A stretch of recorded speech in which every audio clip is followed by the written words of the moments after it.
I woke up gasping, my skin tingling like I'd just been pulled from a dream that felt too real, his fingers tracing the curve of my collarbone, whispering promises in the dark that vanished with the dawn. But it wasn't a dream. The faint scent of pine and rain-soaked earth lingered on my sheets, the same as the cologne Daniel wore in class that afternoon. Heart pounding, I bolted upright in my cramped dorm room at the University of Michigan, convinced for the split second that he was still there, his breath warm against my neck, until the empty space beside me hit like a slap, leaving me wondering if I'd finally cracked under the weight of wanting what I could never have. That touch had started weeks ago, subtle at first, like a ghost's mercy in the dead of night. I'd lie there frozen, every nerve alive with the ghost of his hand, Daniel's hand, brushing my arm, my cheek, as if he knew the storms raging inside me better than I did. By day, he was just the quiet guy in my American Lit seminar, the one with the sharp jawline and eyes like storm clouds over Lake Huron, sketching in his notebook while Professor Harlan droned on about Whitman and hidden desires. We'd exchanged maybe 10 words total, but in those midnight visitations, he unraveled me without a single syllable. Ann Arbor was supposed to be my fresh start, small-town Ohio boy trading cornfield for craft breweries and Big Ten football chants, chasing a psych degree to figure out why loving men felt like smuggling contraband across state lines. My folks back in Toledo thought I was finding myself in the classic Midwestern way, keggers, flings with sorority girls to keep up appearances. But every night, that phantom touch dragged the truth to the surface, and I started dreading sleep like it was a confession booth. It was mid-October when things escalated. The campus was ablaze with turning leaves, the air crisp enough to bite, and I'd taken to wandering the Huron River Trail after lectures to burn off the restlessness. That's where I first caught him watching me, not staring, exactly, but his gaze lingering like he was memorizing the way the wind tugged at my hoodie. Daniel Whitaker. I'd overheard his name in roll call. He sat 3 rows back, always in that faded black leather jacket that smelled like it had seen better decades. Rumor had it he was from some old money family up in Traverse City, the kind that summered on yachts but wintered in silence. Gay? No one knew. Hell, in our seminar, we were all too busy dissecting queerness in Fitzgerald to out anyone in real life. I nodded at him that day on the trail, half expecting him to look away. He didn't. Instead, he fell in a step beside me, hands shoved in his pockets, boots crunching gravel like we'd planned it.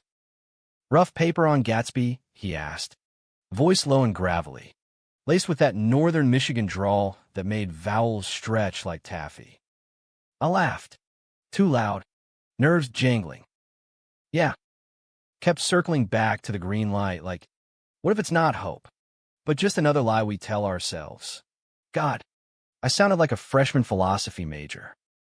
But his eyes lit up, that rare spark cutting through the gray.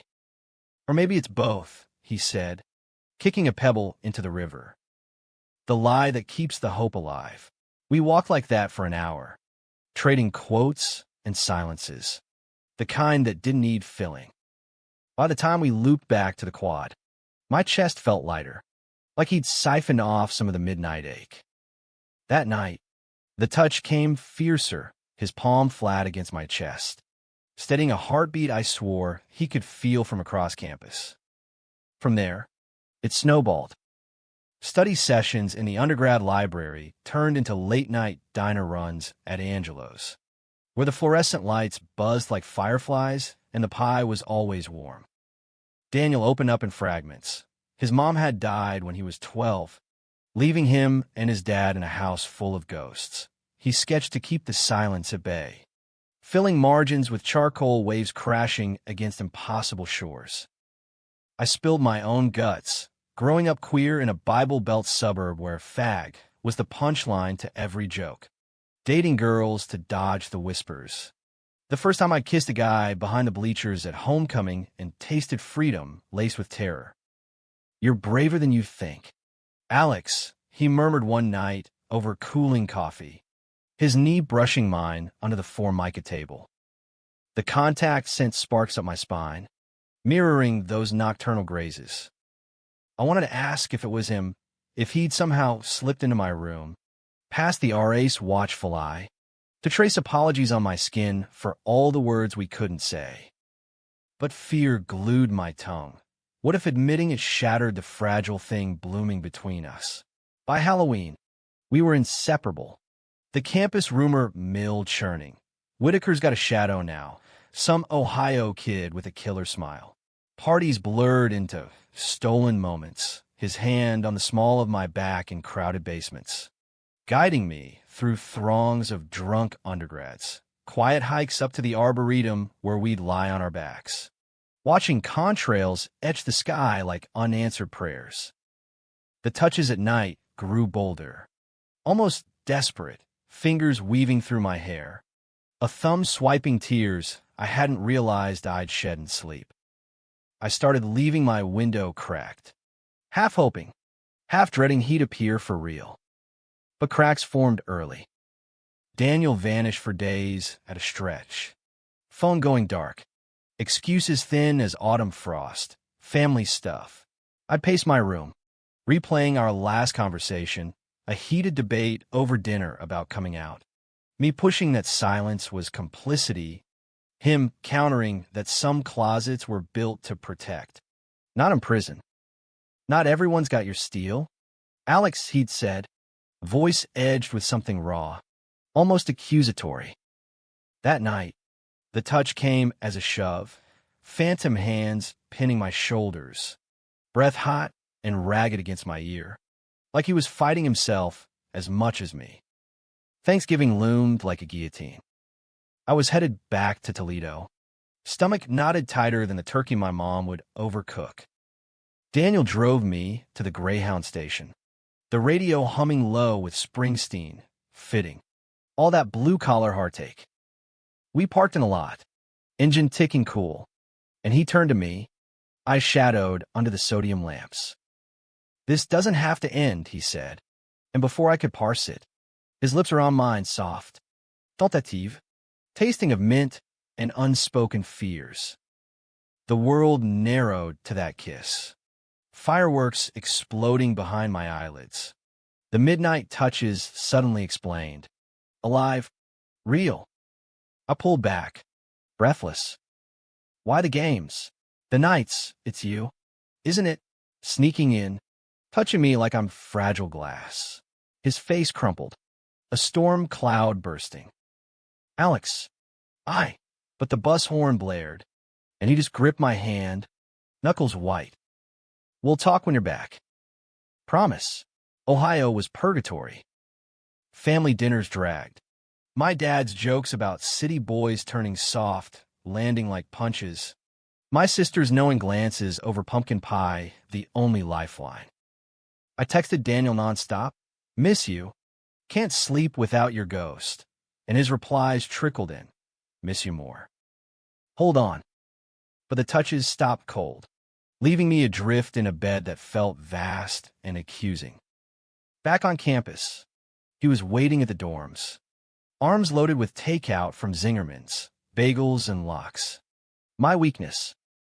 We devoured it cross-legged on my floor, laughter bubbling up like we'd never parted. But as the night deepened, his touches turned hesitant, like he was relearning my skin. About what you said, he started, voice thick. The nights. It's complicated. Complicated how? I pressed, heart hammering. If it's you, just say it. I wanted all of it. He looked away, jaw tight. It's not that simple. There's someone else who knows you better than I do sometimes. The words hung, a noose tightening. Before I could demand clarity, his phone buzzed, a text that drained the color from his face. I have to go, he muttered, bolting like the room was on fire. That was the first fracture. Days blurred into avoidance, him skipping class, me haunting the library stacks like a specter. Whispers followed, Daniel seen arguing with some guy in the parking lot. Voices raised, shadows long under streetlights. I confronted him outside the lecture hall one sleety afternoon, rain plastering our clothes, my voice cracking. Who is he? This someone else? Daniel's eyes flashed anger. Guilt. Something feral. You wouldn't understand. Drop it. Alex. Like hell. I grabbed his sleeve, the leather slick under my fingers. I've been half in love with your ghost for months. Don't you dare ghost me now. He wrenched free, rain mixing with the sheen in his eyes. Love? You think this is love? It's a fucking mess I never asked for. He stormed off, leaving me soaked and shattered. The campus bells tolling like a funeral dirge. Winter quarter hit like a Michigan nor'easter, bitter winds howling off the lake, mirroring the chill between us. I threw myself into psych labs, dissecting Freudian slips while my own subconscious screamed betrayal. The touches returned, but twisted, accusatory now, nails digging crescents into my palms, as if punishing me for pushing too hard. Sleepless nights bled into dawn runs along the diagram, feet pounding pavement until my lungs burned, chasing numbness. It was mid-December, finals week of pressure cooker, when I cracked, stumbling out of the psych building at 2 a.m., snowflakes fat and silent. I spotted him, Daniel, leaning against a lamppost, breath fogging the air, a cigarette dangling unlit from his lips. He looked wrecked, stubble shadowing his jaw, eyes red-rimmed like he'd been crying or fighting or both. Alex, he breathed, stepping forward. I can't do this anymore. Then don't. My voice broke, raw as the wind. Tell me who he is. Why you're tearing us apart before we even start. He laughed, bitter and broken, snow catching in his hair like ash. He's me, in a way. And he's not. He pulled out his phone, thumbing through photos with trembling hands. There, staring back, Daniel's face, but softer around the edges, a mischievous glint in eyes that mirrored his twin Storm. William, my brother, identical down to the scars. The world tilted. William, the name I'd glimpsed in old class rosters. A ghost from Daniel's high school days who'd transferred out after some family drama. Daniel's twin, the one he'd mentioned once in passing, voice laced with old wounds.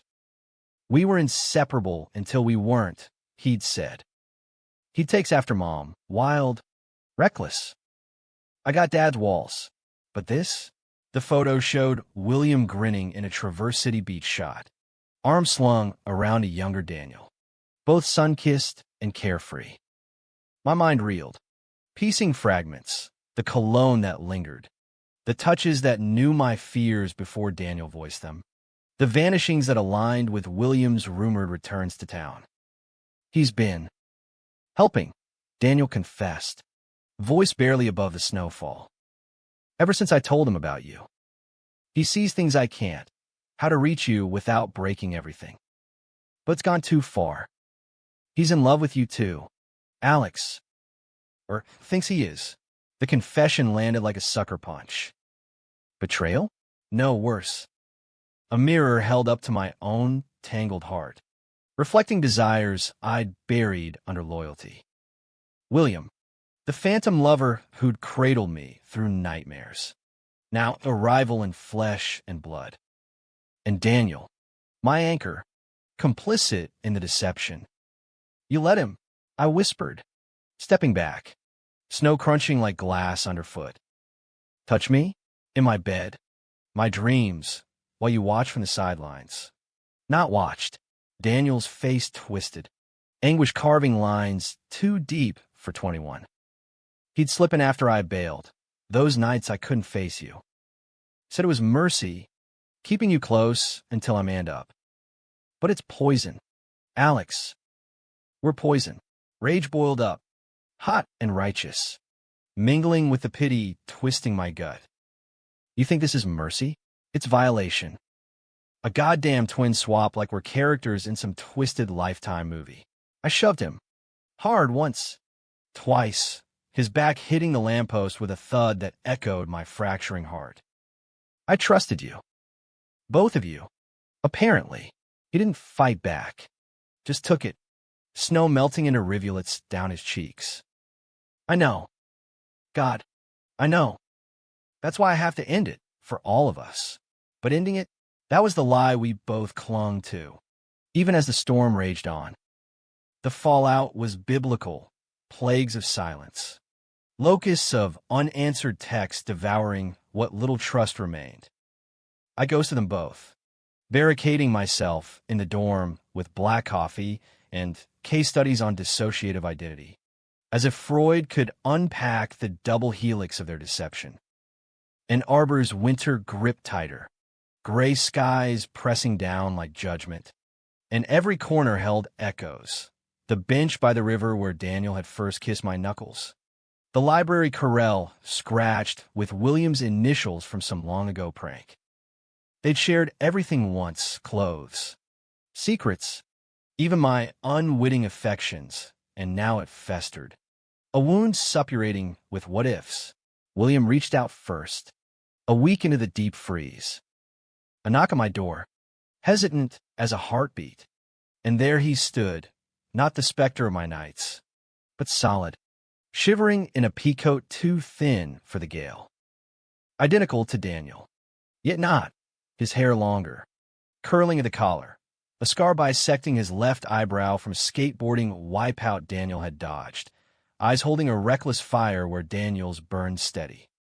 Can we talk? He asked, voice softer than I'd imagined, laced with an apology that tasted like cinnamon gum. Against every screaming instinct, I let him in. The room felt smaller with him in it, air thick with the pine scent that haunted my sheets. He perched on my desk chair, hands clasped like a penitent, while I leaned against the bed frame, arms crossed as armor. I'm not here to beg, he started, eyes flicking to the floor. Daniel's a mess, won't eat, won't sleep, thinks he ruined you. But it's on me. The touches. I thought I was helping. He was so scared, Alex, of losing you, of being enough. Enough. The word cracked like ice under boots. You broke into my room, touched me without consent. That's not help. That's obsession. He winced. Deservedly. I know. Grew up sharing everything. His clothes, his friends, even his crushes back in high school. When he told me about you, the way you lit him up, I got jealous. Not of you, but of how easy it was for him to feel. I've been running from that my whole life. Booze, hookups, dropping out of school because facing myself felt like drowning. He met my gaze then, raw and unfiltered. Those nights, it was like borrowing his courage. Stupid. Selfish. I'm sorry.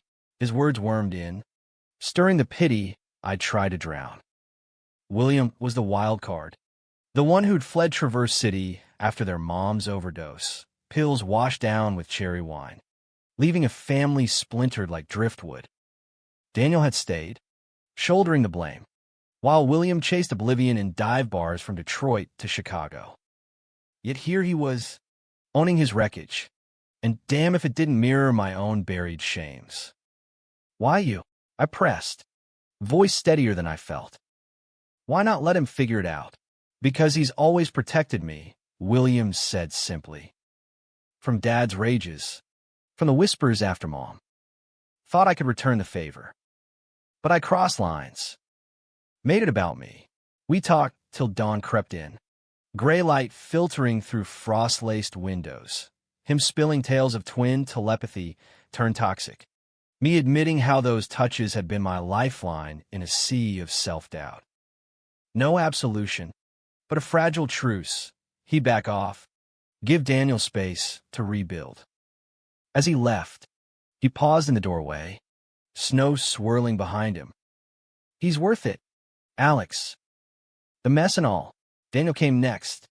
2 days later, catching me in the arboretum, bare branches clawing at a leaden sky. The paths slick with half-melted slush.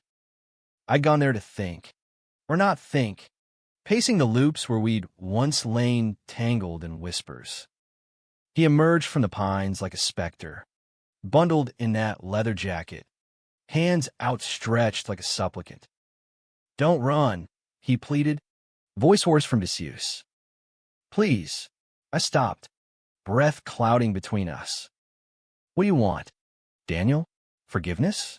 Explanations? Because I've got a lifetime supply of both. And neither's free." "Truth," he said, stepping closer. Close enough I could see the frost in his lashes. "All of it. William's right. I'm a coward. Always have been. After Mom, Dad turned us into soldiers. Daniel, the dutiful son. William, the loose cannon. Coming out? That was the one battle I couldn't fight. Not with you in the crossfire." His confession peeled back layers I'd only glimpsed. The pressure of legacy. A family fortune built on lumber mills, now rotting from within. Dad's homophobic sermons over holiday hams. Daniel had loved me from the trail that first day, but fear had chained him. Fear of rejection, of dragging me into their fractured dynasty. William's intrusions? A desperate Hail Mary, outsourcing vulnerability to the brother who'd always been his bolder half. "I pushed him to stop weeks ago," Daniel continued, voice breaking. "But by then, you'd felt something for him, and it gutted me, like losing the only part of myself that ever felt whole." The admission hung, a blade twisting. Because, yeah, those touches had stirred something, a reckless spark that complemented Daniel's quiet flame, making me question if love could wear two faces. "It wasn't love," I said finally, the lie tasting bitter. "It was comfort, safety in the dark. But you were the light I chased."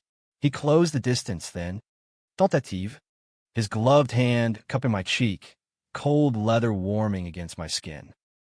"Then let me be that. No more shadows. Just us." I leaned into it, the fight draining like meltwater. We kissed there in the arboretum, slow and searing. Snowflakes melting on our joined lips, a vow forged in winter's forge. But peace? That was the cruelest illusion. Christmas break shattered it. Back in Toledo, I buried the drama under family rituals, baking snickerdoodles with Mom, shoveling the drive with Dad. His backhand comments about college radicals slicing deeper than intended. Text from Daniel kept the ember alive, thinking of you under these stupid evergreens. Miss your laugh, but William's silence screamed louder, a void that nagged like an itch. New Year's Eve. A package arrived, no return address, just a sketchbook wrapped in butcher paper. Inside, charcoal pages bloomed with us, me laughing at Angelo's. Wind whipped on the trail, asleep in moonlight that now felt voyeuristic. Tucked in the back, a note in William's looping scrawl. "You deserve the light, not my darkness. Tell Daniel I'm gone for good. Take care of him, and yourself." Gone. The word clawed at me. I called Daniel, voice tight over the line. "Your brother's bailed. Left this." I described the sketches, the goodbye, expecting relief. Instead, silence stretched, broken by a choked sob. "He can't. Not again." Turns out, gone meant more than a road trip. William had spiraled, booze-fueled bender in Detroit, crashing a car into a guardrail off I-75, ribs cracked, and a concussion that landed him in Henry Ford Hospital. Daniel flew out that night, leaving me voicemails laced with panic. He's stable. But, God, Alex, it's like Mom all over.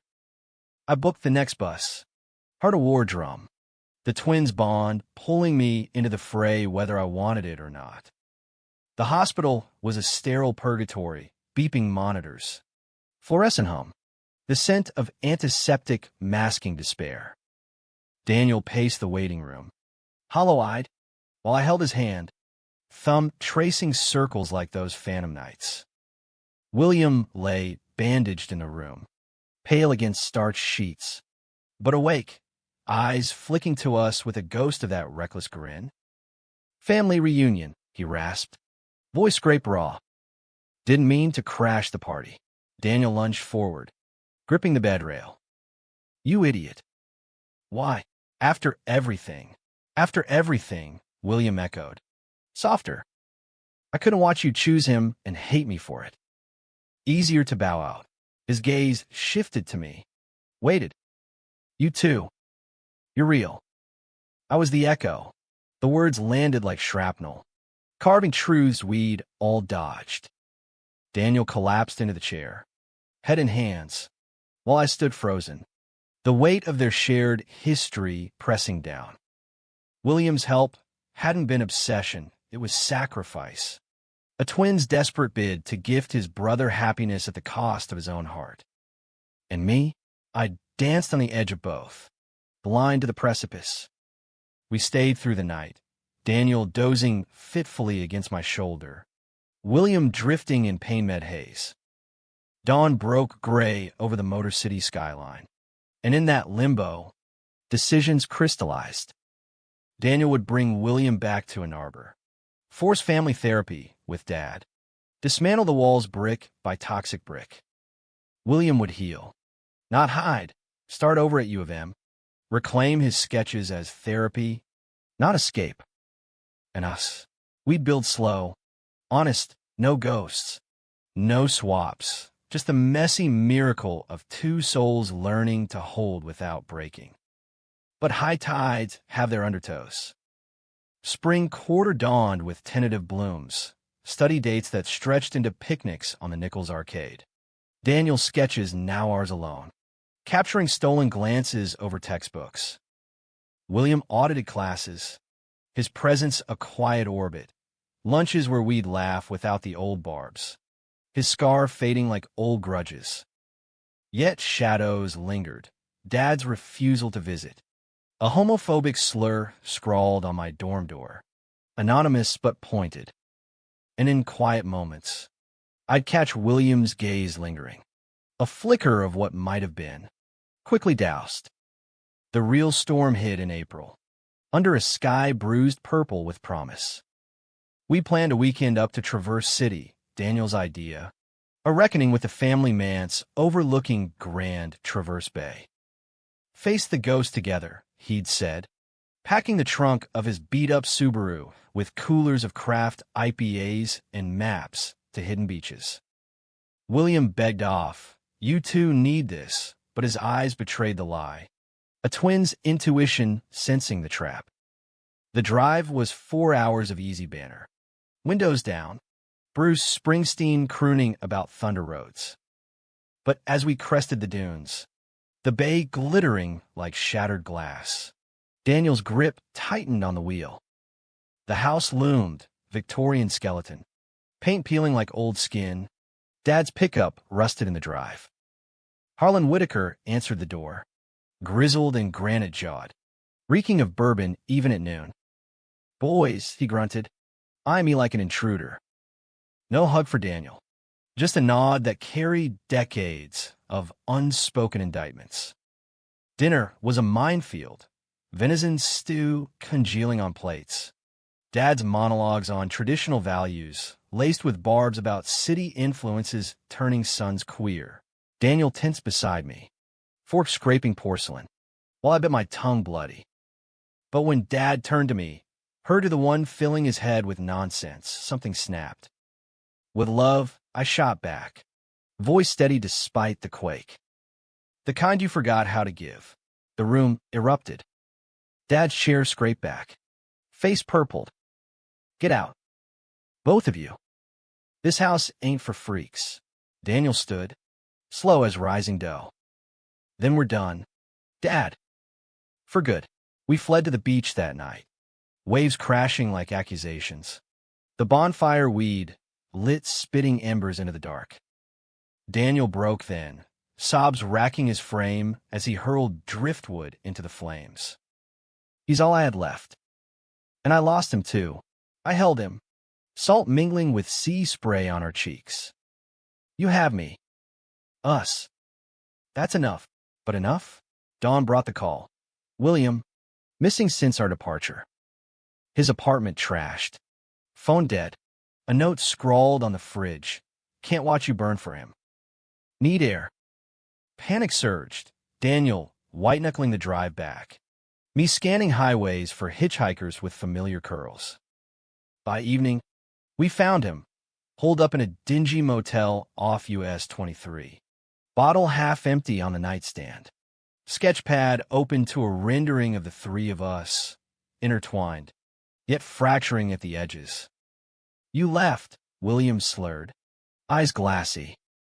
Without saying goodbye. Like I was the disposable twin. Daniel knelt, gripping his shoulders. Never. You're my half, always. The confrontation spilled out, years of resentment. William's envy of Daniel's normalcy, Daniel's guilt over Mom's death pinning blame on the wild one. I mediated, voice hoarse, unearthing my own complicity, how I'd leaned into both, stringing hearts on a line. We're not halves, I said finally. The words to revelation. We're whole, flawed, fucked up holes. Together. William crumpled then, Daniel pulling him into a hug that bridged chasms. No grand gestures, just three broken boys forging family from ruins. We drove back at dawn, the sun rising like absolution over the bay. Summer unfurled gentle, internships in Detroit counseling centers for me. Daniel bartending at a campus dive, William interning at a local gallery. His art gaining quiet traction. Dates with Daniel deepened, kayaking the Huron at sunset, his hands steady in mine, arguments over takeout that ended in laughter, not lacerations. William became the third wheel by choice, wingman at pride parades, where we'd march under rainbows. His cheers loudest, yet the undercurrent pulled. One August night, post a gallery opening where William's pieces, raw portraits of twinship and longing, drew murmurs. We crashed to my place, beers sweating on the coffee table. Daniel stepped out for ice, leaving us alone, the air thick with unsaid. William's eyes met mine, vulnerable. I don't regret the touches, he whispered. They were real for me. I swallowed, heart trip-hammering. They were. But so is this. I nodded toward the door, where Daniel's laughter echoed from the hall.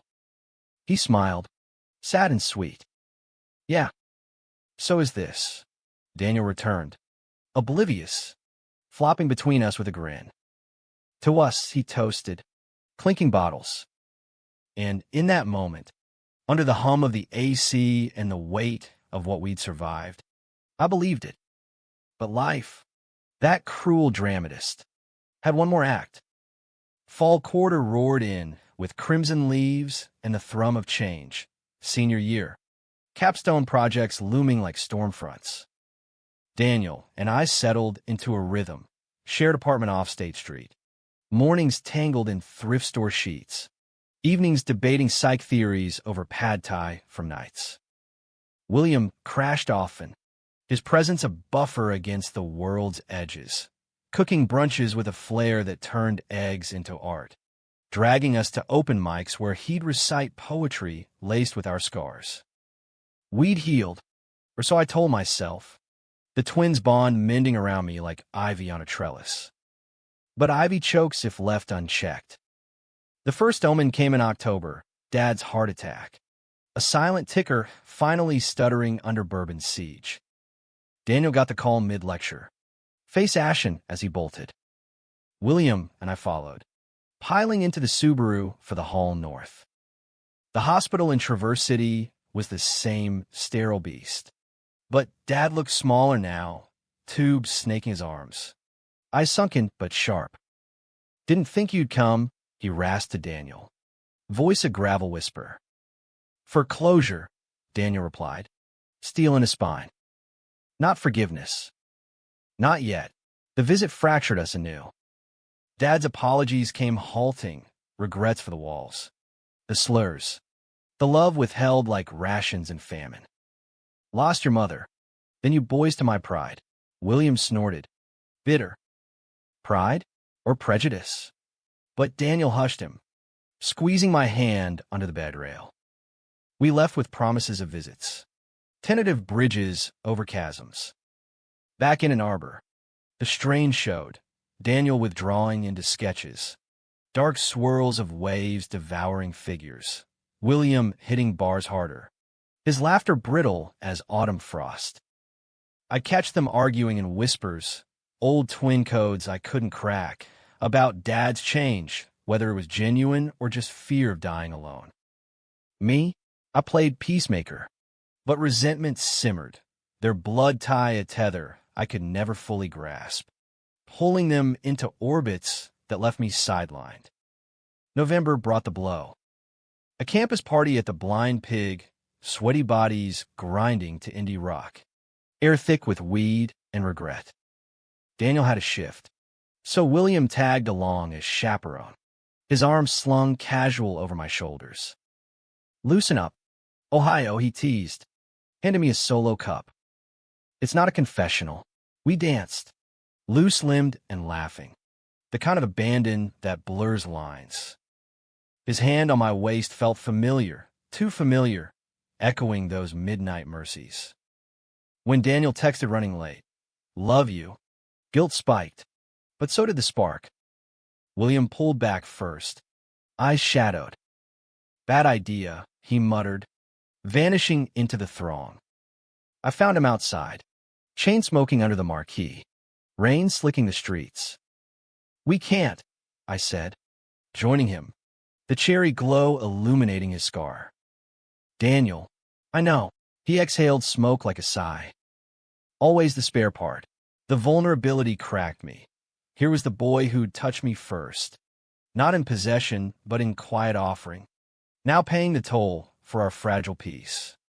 Daniel arrived then, oblivious, wrapping me in a rain-damp hug.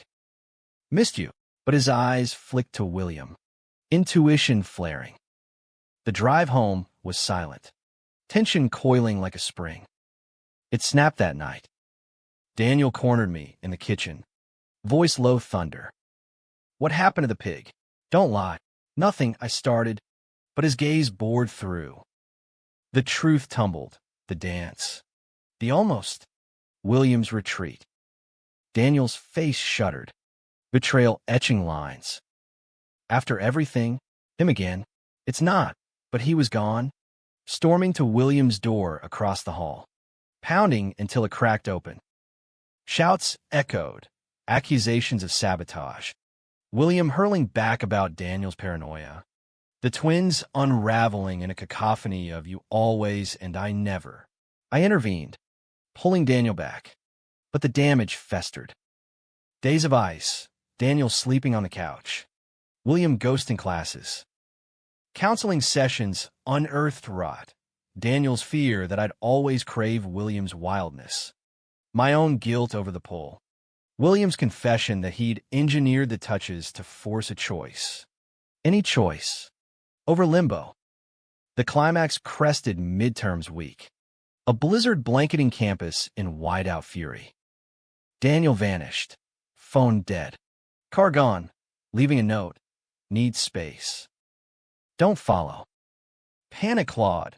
Visions of traverse city bridges. Dad's bedside vigils turned fatal. William and I scoured the storm. Arboretum trails drifted high. River frozen in mocking stillness, until a tip from the bartending crew. Daniel at the old family cabin up in Leelanau. A derelict shack where he'd hidden as a kid. The drive was hell, winds howling, wipers slapping futilely. We arrived at dusk, snowdrifts barricading the door, smoke curling lazy from the chimney.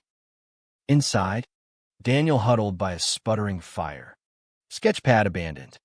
Pages scattered like fallen leaves, us. Fractured, Me reaching for William's shadow. Him dissolving into waves. You came, he said dully, eyes red. Both. William knelt, stoking the flames. Always.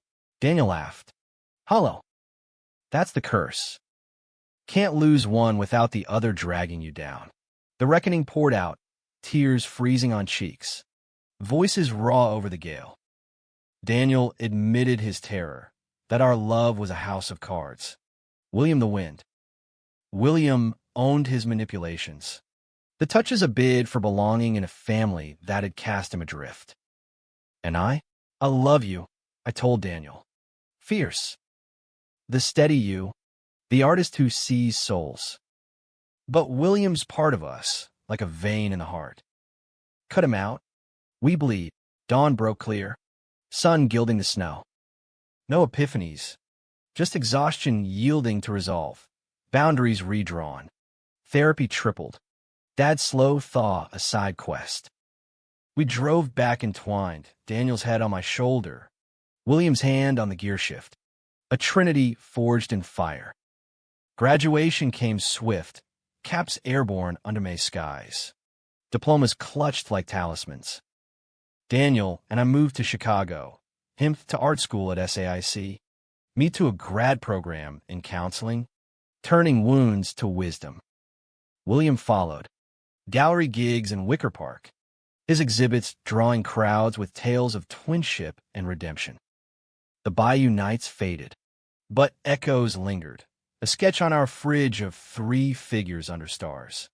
Hands linked. Love, we'd learned, wasn't possession or partition, it was expansion, messy and manifold. And in the quiet hours, when Daniel's fingers traced my skin, real, present, I'd whisper thanks to the ghosts who'd let us here. Not perfect, not painless, but ours, human, harrowing, whole.